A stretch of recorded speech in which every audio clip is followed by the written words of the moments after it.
Hey guys, thank you so much for tuning in. My name is Josh and today I have a quick video for you guys, nothing too fancy or too crazy. We're going to go ahead and replace the fuel filter for the 79 Corvette. I bought this car about 2 years ago and I have never replaced the fuel filter. And I figured I would do it for two reasons. One, because I've been driving the car for about 2 years now and I think it's about time. And two, because the filter will tell me the state of the fuel and the tank. So it will tell me whether there's been rust, whether there's a whole bunch of debris or dirt or anything associated with that. So it'll help me understand the insides of the car a little bit better. And also because I think it's a healthy way to keep the engine running and in good shape. So with that being said, let's get started.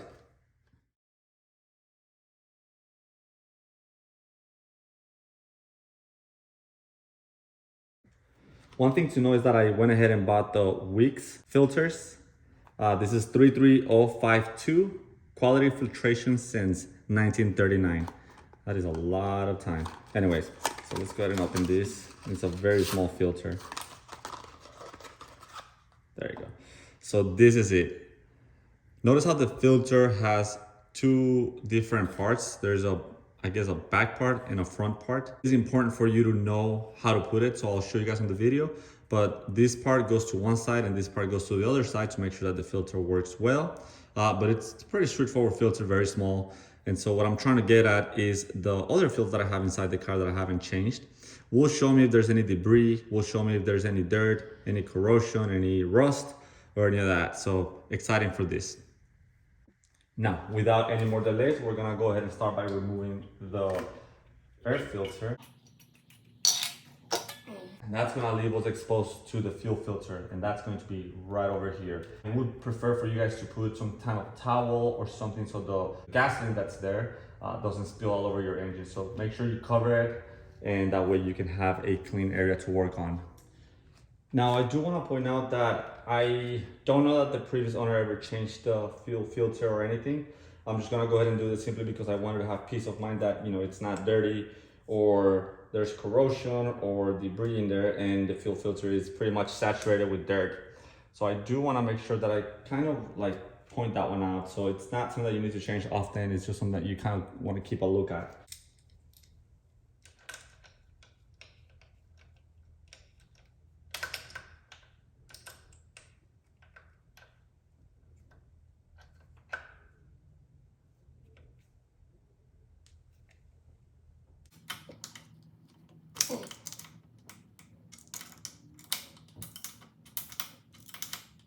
All right, so we got that off. Whew, so after a long time, we finally got that off. Let's make sure that we are able to continue. And the screw seems to be okay. It's just a bit old, so I wonder if I can maybe change it for a better one. Maybe in the future, I'll go ahead and replace the screw because it seems like it's very worn out, but that'll be another day. I just want to make sure that everything's covered so it doesn't spill in a ton of different places, and I have to clean the engine bay again. All right, so we got this off. I thought we got this one out the way. Let's start with this one.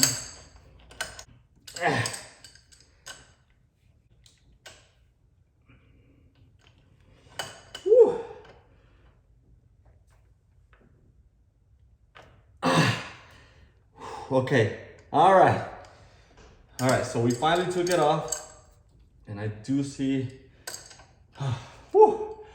I do see some fuel coming out, so let's continue.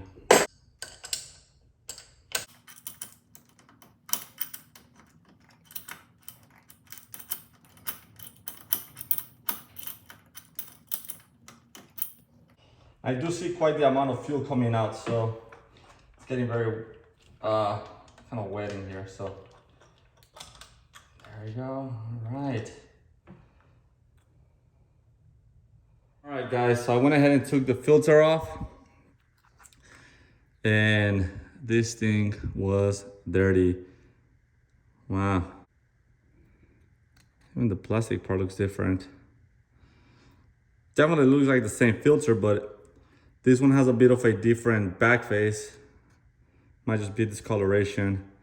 But I'm gonna go ahead and examine this one to see if there's anything that I should be concerned of or anything. And then this one's the big screw. Scratches here and there, but fairly clean. May want to change that in the future. I mean, this thing has been here for 45 years now, so might be worth changing it. I'm gonna go ahead and clean it, check the filter and compare.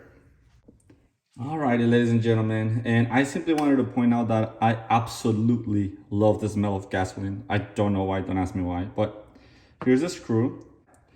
Here is the old one, the old filter, and here is the new one. And as you can tell, there's some massive differences in these ones. For one, I think the size, just a tiny bit shorter. The old one just seems to be just a tiny bit shorter. Don't know if that's gonna be any problems, but I doubt it. It does look like it's big chungus, which means it might have just gotten some pressure and made it a little bit chubbier. This one just seems to be pretty skinny compared to the other one. But I think it's the same one actually, same exact black tan one. They look like bullets. And then this is the back side. Oh, well, that fell off. I guess that was the plastic rubber that came with it. And I just dropped it, but as you guys can tell, it's pretty much the same exact one, not a lot of differences going on. This one just seems a little bit dirty. I don't see anything, to be honest with you guys, so I'm very happy with this. There's no debris falling or anything, which was good. This is the screw that I was telling you guys about.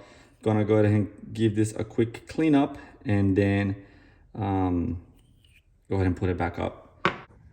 Yeah, as you can tell, that's a pretty clean thread. The inside looks very clean as well, so very happy with that. You do not want to miss the thread on this one. You don't want to mess that up. You know, fuel can come out, so you do not want to mess with it. So make sure that when you're putting it back on, you're not feeling any pressure coming from the screw going into the thread. If so, just take it out gently and redo it. Went ahead and clean out the screws just a tiny bit. Nothing too crazy, nothing too fancy, just cleaned it up enough to where it looks presentable. I didn't want to put any weird substance on it because I didn't want to contaminate what is there already. I wanted to kind of leave it as it was. I also went ahead and cleaned the spring just a tiny bit too. And then quick thing to note, when you're inserting the fuel filter in, your spring goes first. Then you're gonna go ahead and put your filter. You're gonna put the metallic side, the one that says Taiwan in it, you're gonna put it first, and then the black side goes against the screw. So that's how we're gonna do it. So let's go ahead and put the spring first, just like we found it. Make sure it's there. It got stuck to my finger. All right. Then we're gonna put the filter. As I mentioned, the metallic side or the Taiwan side goes in first, and then the black side stays pretty much towards you. So just like this. And then the screw. So this is how it's gonna go, right?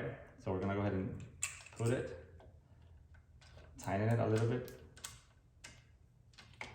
Move this one out the way. And as I mentioned, make sure it's an easy fit and not something that you feel there's thread pressure or anything. You should not be able to feel that, because if that's the situation, then you're messing up the thread, okay? All right, so we got the first part in. Let's go ahead and tighten that up. My favorite part.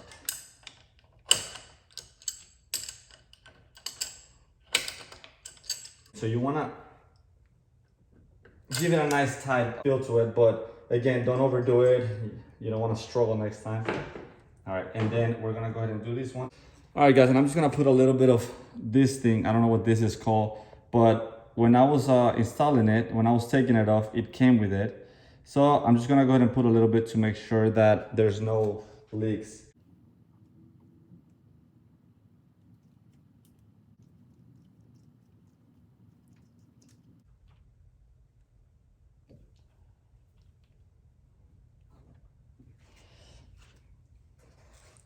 All right, once everything's put back together, we're gonna go ahead and tighten the screw.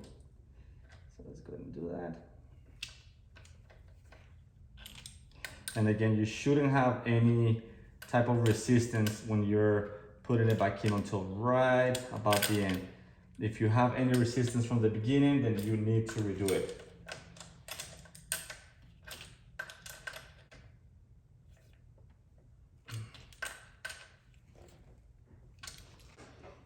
All right, that's it. I'm gonna go ahead and take this off. Connect any cables that you might have disconnected, connect them back. In my case, I had this one disconnected, so I'm just gonna go ahead and put this one back. But once you finish, definitely recommend for you to turn the car on and just visually inspect that there are no leaks or anything coming up from it. So if you have any leaks, then make sure that you tighten these up once again. There shouldn't be any leaks, so let's leave it like that for now.